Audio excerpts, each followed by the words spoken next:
Supreme court में 16 सितंबर 2025 के दिन सुबह सुबह एक याचिका पहुंची थी जो मध्य प्रदेश के खजुराहो में एक खंडित भगवान विष्णु की प्रतिमा से जुड़ी हुई थी, जिसमें भगवान विष्णु का जो श्री विग्रह में जो उनका धड़ था वो पूरी तरह से सिर से अलग हो गया था।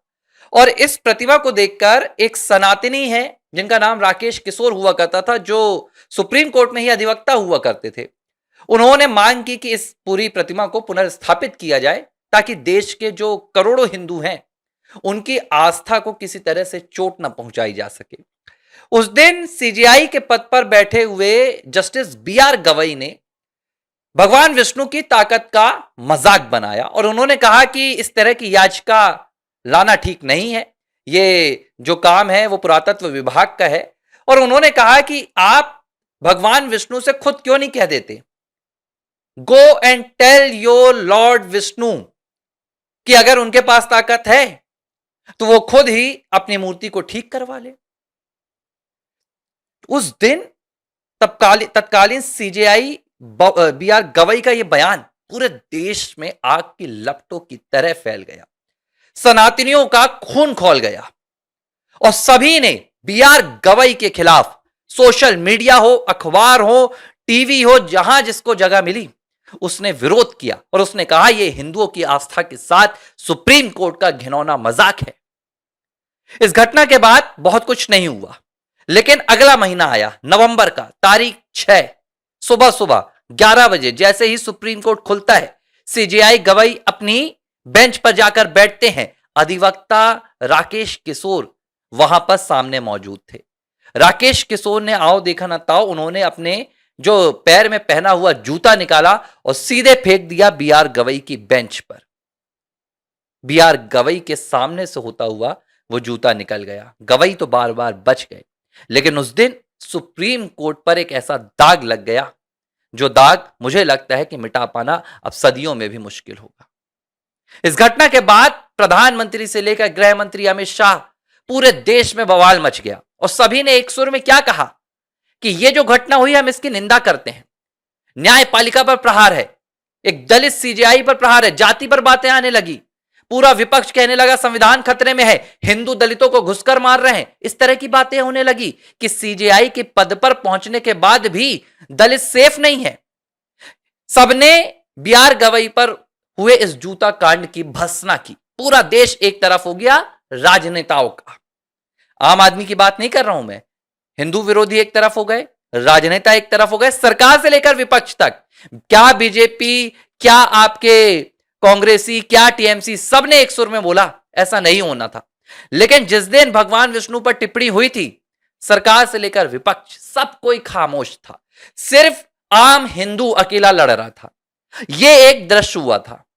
आज वही बी आर गवई बीते दिनों बागेश्वर धाम के जो पीठाधीश्वर है, जो सनातन हिंदू एकता यात्रा के पूरे निर्देशक हैं, धीरेन्द्र कृष्ण शास्त्री, जिन्हें बागेश्वर बाबा के नाम से जाना जाता है, उनके धाम पहुंचे। अकेले नहीं पहुंचे, सपरिवार पहुंचे। गले में पटका था, वो जो सनातनी पटका होता है बागेश्वर धाम का, वो लटका हुआ था और धीरेन्द्र कृष्ण शास्त्री के साथ तस्वीर खिंचवा रहे थे। जाहिर सी बात है, जब पद चला जाता है तो पद के साथ चली जाती है गरिमा और गरिमा के साथ हो जाता है अहंकार का अंत। बी आर गवई जिस वक्त कुर्सी पर बैठे हुए थे वो भूल गए कि वो हिंदुओं की आस्था को चोट पहुंचा रहे हैं। उस वक्त उन्हें सिर्फ अपना पद याद था, उन्हें यह याद नहीं था कि उस पद के जरिए वो क्या कर रहे हैं। लेकिन जब पद चला गया उन्हें पता चला कि अब पूछने वाला तो कोई नहीं बचा है। और जिस देश में वो रह रहे हैं उस देश में उन्होंने इन्हीं की भावनाओं को आहत किया है, हिंदुओं को उन्होंने कहीं ना कहीं पीड़ित किया है। कई बार उनसे यह पूछा भी गया, वो अक्सर कहते रहे कि नहीं मैंने ऐसा कुछ नहीं किया, वो मेरे बयान का गलत मतलब लिया गया था। उन्होंने यह भी कहा कि मैं बौद्ध धर्म का अनुयायी हूं, यह खुद बात उन्होंने की थी सीजेआई गवई ने।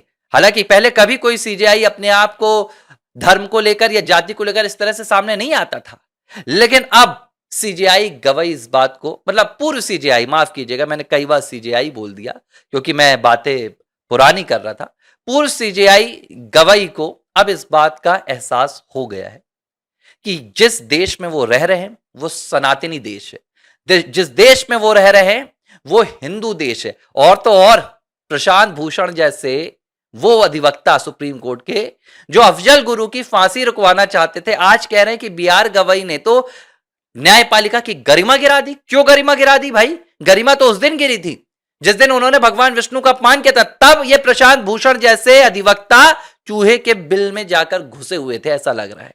और आज जब हिंदू राष्ट्र की मांग करने वाले धीरेन्द्र कृष्ण शास्त्री के दरबार में, उनके आश्रम में, उनके धाम में बी आर गवई पहुंचे तो पूरा वामपंथी इकोसिस्टम हिल गया कि भाई ये क्या हुआ? जिसके नाम पर हमने राजनीति कर ली, जिसके नाम पर हमने भाई हिंदुओं के अपमान का जश्न मना लिया, आज वही जा रहा है। और कहां जा रहा है? हिंदुओं के एक ऐसे महाराज के पास जा रहा है, एक ऐसे धर्मगुरु के पास जा रहा है जिसने पूरे हिंदुओं को एक करके रखा हुआ है। यह हाल है। यानी कि इस देश पे एक चीज तय है, अगर हिंदू विरोध होता है तो हर कोई एक साथ खड़ा होगा, चाहे फिर वो वामपंथी हो, चाहे वो कांग्रेसी हो, चाहे वो तृणमूल वाले हों। लेकिन अगर किसी ने हिंदुओं का समर्थन कर दिया तो उस व्यक्ति के खिलाफ ये पूरा वामपंथी कुनबा अगेंस्ट में चला जाता है। अब सीजेआई गवई में, पूर्व सीजेआई गवई में दलित नजर नहीं आ रहा, अब बौद्ध नजर नहीं आ रहा, अब बाबा साहब अंबेडकर की छवि नजर नहीं आ रही। लेकिन जिस दिन इन्होंने विष्णु को कह दिया था, पूरा वामपंथी कुनबा नाच रहा था कि वाह सीजेआई हो तो ऐसा। लेकिन अच्छा है, देर आए दुरुस्त आए। और मैं कहूंगा कि ऐसी तस्वीरें आनी चाहिए।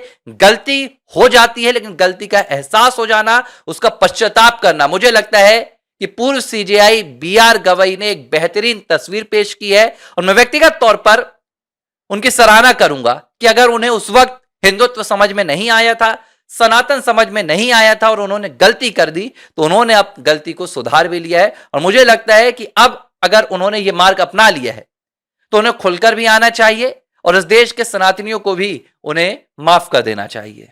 एक विनती आपसे, एबीसी हिंदी न्यूज को आप लगातार देखते हैं, सब्सक्राइब बहुत कम कर रहे हैं। ज्यादा से ज्यादा हमारे इस पूरे परिवार को बढ़ाएं ताकि हमारी आवाज जो राष्ट्रवाद को सीधे सबसे आगे रखती है, ये और भी लोगों तक पहुंचे। एबीसी हिंदी में लगातार मैं प्रयास कर रहा हूं कि हर उस मुद्दे को उठाऊं जो जनता के बीच में जाने से देश में एक ऐसा माहौल बनाएगा जिससे राष्ट्र मजबूत हो, जिससे सनातन मजबूत हो, जिससे हिंदुत्व मजबूत हो और हमारे देश में एक ऐसी क्रांति आए जहां पर इस तरह के जो फेक नैरेटिव होते हैं, जो एंटी इंडियन होते हैं, जो एंटी हिंदू होते हैं, हम उनके खिलाफ ऐसे मुद्दों को लाकर देश की जनता को बता सके कि क्या हुआ था, क्या हो रहा है, इसका इंपैक्ट क्या होगा, किसी भी तरह का कोई भ्रम ना रह जाए।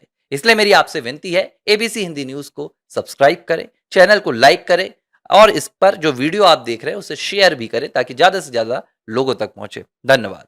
एबीसी हिंदी न्यूज, आज ही जुड़िए हर खबर के साथ।